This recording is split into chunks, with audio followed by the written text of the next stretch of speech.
8 bayan pa sa ika-4 na distrito ng Pampanga ang nahatiran ng tulong mula sa tanggapan ni House Deputy Majority Leader at TJP Party List Representative Jose Bong Teves Jr. sa pamamagitan ng relief supplies ng Department of Social Welfare and Development o DSWD. Aabot sa 2,000 residente mula sa Apalit, Candaba, Macabebe, Masantol, Minalin, San Luis, San Simon at Santo Tomas ang nakatanggap nito.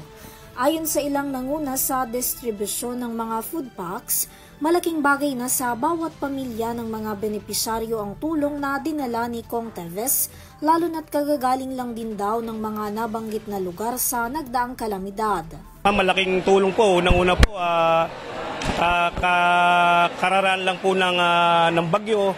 Kaya po malaking tulong po itong binigay po ni Kong Bong Teves ng TGP Party List po. Congressman Bong Teves Tol, maraming salamat po sa ibinigay niyong tulong to. Malaki pong tulong to sa bawat pamilya po na brads dito and sis na dito sa 4th District. Relief program po ng TGP Party List isang napakalaking tulong po dito sa amin sa 4th District dahil alam naman po natin na dito sa 4th District sa Pampanga ang 4th District po ang kadalasan binabaha dito. Kaya malaking tulong po ito. Ilang beses na nga pong binatas ngayon po ito. Nakarating nga po yung tulong ng TGP Party List. Kaya maraming salamat po kay Congressman. Napakalaking tulong nito para sa mga ordinaryong mamamayan ng District 4. Maraming salamat po, Kong Tol Teves.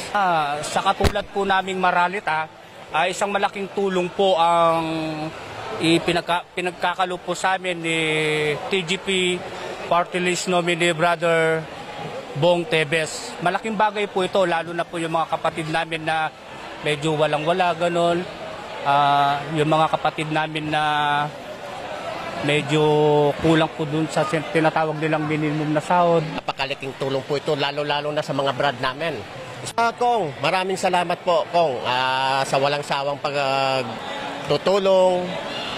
Alam naman namin, once na isang text lang namin mensahe kay Kong, yung tulong agad-agad po nakakarating. Ilang residente rin ang nagpaabot ng pasasalamat kay Teves na malaking bagay na raw para sa kanilang pang-araw-araw. Nagpapasalamat po ako sa TGP Party List. Maraming salamat po sa biyaya na pinagkaloob nyo sa amin dito sa Palit. Malaking tulong po sa amin to kasi sa aming mga anak, may biyaya po ito. Salamat po sa TGP Party List kay Kong Bong Teves. Malaking tulong na po ito. Malaking tulong, malaki. Salamat po, salamat. TGP Party List, thank you po. Kong Teves po, salamat po. Salamat po. Maraming salamat po. Kong Teves po. Sa TGP. Yung bagay po ito sa amin. Pangangailangan namin po sa pang-araw-araw. Maraming salamat po. Malaki-laki po sa amin. Malaking tulong po. Samantala, bukod sa paghahatid ng mga relief supplies, may iba pang serbisyong iniaalok ang tanggapan ng TJP pagdating sa medical, educational assistance at marami pang iba na bukas sa mga nangangailangan. Meron kaming services na medical assistance, educational assistance at wag naman na sanang kailanganin ng mga tao o ating taong bayan ay ang burial assistance. Ang nakakalat itong pondo sa DOH at DSWD wala sa aming opisina o aming tanggapan. Sa mga estudyante na grade 12, pataas, college, meron tayong programs or scholarship programs para sa kanila. Merong pondo ang TGP Party List. Dahil basta ay tayo naka-tie up sa DSWD or DOH kung ano yung mga ospital na yun. May malalaking hospital, meron din tayong private hospital na merong pondo.